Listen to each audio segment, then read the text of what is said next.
আসসালামু আলাইকুম। মধ্যপ্রাচ্যে যখন যুদ্ধের দামাদা চলছে, একে অপর পক্ষকে ব্যাপকভাবে কথার লড়াইয়ের মধ্যে রেখেছেন, সেইখানে ইরান একটা যুগান্তকারী ঘটনা ঘটিয়ে দিয়েছে। আমেরিকার সবচেয়ে অত্যাধুনিক যে ড্রোনগুলো আছে তাদের মধ্যে অন্যতম হচ্ছে MQ-4C টাইটান ড্রোনটি, যেটা মূলত মার্কিন বাহিনী তাদের সামরিক গোয়েন্দা নজরদারির কাজে ব্যবহৃত করে আর কি। বিভিন্ন দেশের উপর গোয়েন্দা নজরদারির ক্ষেত্রে এই ড্রোনটা ব্যবহার করা হয়ে থাকে, মার্কিন সামরিক বাহিনী এটা ব্যবহার করে। সেই ড্রোনটা তারা ইরানি জলসীমায় অর্থাৎ হরমুজ প্রণালী অথবা পারস্য উপসাগরীয় অঞ্চলের আশেপাশে পাঠিয়েছিল। যখন এই ড্রোনটা ইরানি জলসীমায় পৌঁছায়, মুহূর্তের মধ্যে এটি হাওয়া হয়ে যায়, অর্থাৎ এর সিগন্যাল অফ হয়ে যায় এবং এটা আর পরবর্তীতে খুঁজে পাওয়া যায়নি। যে ড্রোনটি মূলত সংযুক্ত আরব আমিরাত অবস্থিত যে মার্কিন ঘাঁটি, সেই ঘাঁটি থেকে উড্ডয়ন করা হয়েছিল পারস্য উপসাগরে ইরানের সামরিক প্রস্তুতির উপর নজরদারি করার জন্য। তো এটা হচ্ছে ইরানের অত্যন্ত বিচক্ষণ এবং সাহসী একটা সিদ্ধান্ত। এই ক্ষেত্রে বিশেষজ্ঞরা, যারা সামরিক বিশেষজ্ঞ আছে, তারা ধারণা করছে এই ড্রোনটি হাওয়া করতে, অর্থাৎ এই ড্রোনটি খেয়ে দেওয়ার জন্য ইরান তাদের অত্যাধুনিক যে সামরিক জ্যামিং টেকনোলজি সেটা ব্যবহার করেছে। যে ড্রোনটা 32,000 ফুট উপর দিয়ে নজরদারি চালাচ্ছিল সেটাকে খেয়ে দিল ইরান। তার মানে টেকনোলজিক্যাল দিক দিয়ে, সামরিক দিক দিয়ে, প্রযুক্তিগত দিক দিয়ে ইরান কতটুকু এগিয়েছে এটার ইঙ্গিত কিন্তু এইখানে পাওয়া যায়। এর মধ্যে ইরানি যে পররাষ্ট্রমন্ত্রী আছে আব্বাস আরাকচি, তিনি ডোনাল্ড ট্রাম্পকে উদ্দেশ্য করে একটা কথা বলেছে যে, মিস্টার প্রেসিডেন্ট, আপনি বুঝতে পারছেন যে আমরা কেন আত্মসমর্পণ করতেছি না? আপনার এত প্রেশার, অব্যাহত প্রেশার, অর্থনৈতিক নিষেধাজ্ঞা, বাণিজ্যিক নিষেধাজ্ঞা, সব কিছু সত্ত্বেও আমরা কেন আত্মসমর্পণ করছি না? কারণ আমরা ইরানি জাতি। ইরানি জাতি কখনো কারো কাছে আত্মসমর্পণ করে। এটা হচ্ছে মূলত আব্বাস আরাকচির কথা। তার মানে হচ্ছে স্পষ্ট যে ইরানকে যতই সামরিকভাবে চাপে ফেলা হোক, সামরিক হামলার হুমকি দামকি দেওয়া হোক, তারা কখনোই আত্মসমর্পণ করবে না। অন্যদিকে শিকাগো বিশ্ববিদ্যালয়ের নিরাপত্তা বিষয়ক একজন প্রফেসর, তিনি বলেছেন এই যে অঞ্চলটা, অর্থাৎ পারস্য উপসাগরীয় অঞ্চল, মধ্যপ্রাচ্যে মার্কিন বাহিনী তাদের বিমান শক্তির 40 থেকে 50% শক্তি অলরেডি নিয়োগ করেছে, অর্থাৎ তারা ওইখানে সামরিক প্রস্তুতি নিয়েছে। টোটাল সামরিক শক্তি, বিমান শক্তির 40 থেকে 50% তারা ইনভেস্ট করছে। তারপরও তারা স্বস্তিতে নেই। কেন? এখন পর্যন্ত এসব করেও ইরানে হামলা করার সাহস মার্কিন বাহিনী দেখাতে পারছে না। অর্থাৎ এতদিনেও তারা হুমকি দামকি দিয়ে গেলেও, আলোচনার কথা বললেও, বিভিন্ন নীতি করার কথা বললেও তারা কিন্তু হামলা চালাতে সাহস পাচ্ছে না। এইদিকে মার্কিন যুক্তরাষ্ট্রের মধ্যপ্রাচ্য বিষয়ক একজন দূত আছে, স্টিভ উইটকফ, তিনি ফক্স নিউজকে এক সাক্ষাৎকার দিয়েছেন। সেখানে তিনি বলেছেন যে এতটা প্রেশার, সামরিক প্রেশারের ফলেও এখন পর্যন্ত ইরান মার্কিন যুক্তরাষ্ট্রের কাছে আত্মসমর্পণ এবং কোনো চুক্তিতে পৌঁছানোর ব্যাপারে সম্মতি দিচ্ছে না। এই জন্য অত্যন্ত, অর্থাৎ প্রচণ্ড হতাশ মার্কিন প্রেসিডেন্ট। তিনি ভেবেছিলেন যে সামরিকভাবে অব্যাহত হুমকি ধামকি এবং সামরিক হামলার হুমকি দিলেই হয়তো বা ইরান আত্মসমর্পণ করে মার্কিন যুক্তরাষ্ট্র এবং বিশ্ব শক্তির সাথে, IAEA এর সাথে একটা চুক্তি, অর্থাৎ নৈতিকতা বিবর্জিত একটা চুক্তি করতে বাধ্য হবে। কিন্তু সেটা হয়নি। অব্যাহতভাবে এই সামরিক হামলার প্রতি উত্তর এবং পাল্টা হুমকি ইরানি প্রশাসন থেকে আসছে। এখন যুদ্ধ হয়তোবা অবিসম্ভাবী হয়ে গেছে মধ্যপ্রাচ্যে, অর্থাৎ যুদ্ধ হবেই এরকম একটা পরিস্থিতি তৈরি হয়ে গেছে।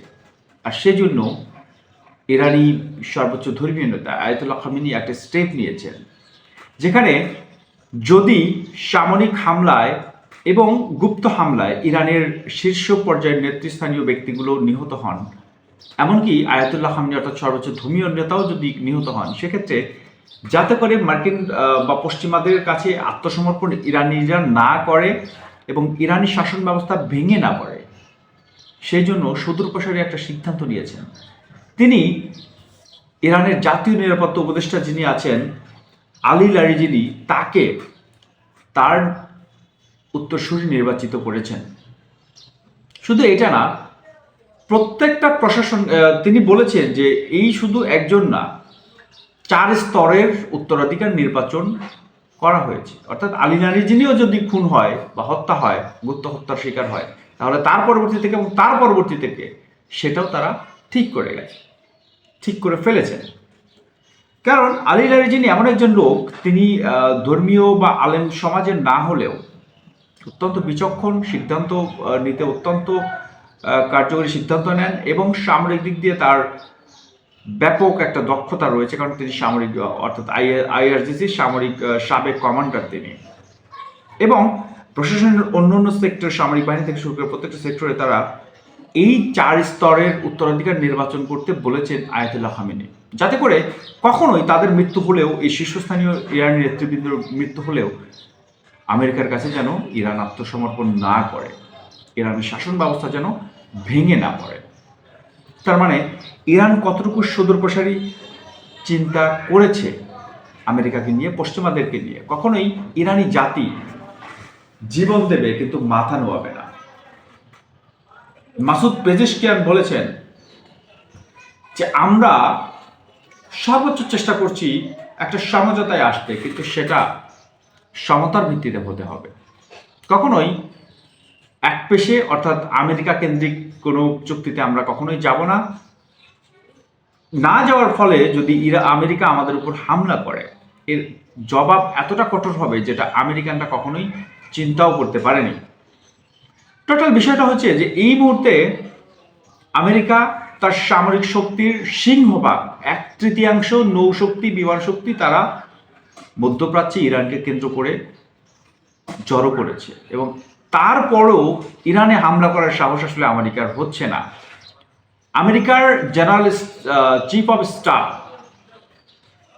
তিনি বলেছেন যে আমেরিকা যদি ইরানের উপর হামলা করে তাহলে আমেরিকা এবং তাদের মিত্ররা ব্যাপক প্রাণহানি এবং ক্ষয়ক্ষতির সম্মুখীন হতে পারে। এছাড়া আমেরিকার যে প্রতিরক্ষা সেক্টর, ইন্টারসেপ্টর, যেটা দিয়ে হচ্ছে ক্ষেপণাস্ত্র প্রতিরক্ষা ব্যবস্থা তৈরি করা হয়, বিশেষ করে থার্ড পেট্রয়েটের মতো অত্যাধুনিক যে ক্ষেপণাস্ত্র সুরক্ষা ব্যবস্থা, সেটার যে ইন্টারসেপ্টর দ্রুত শেষ হয়ে যেতে পারে।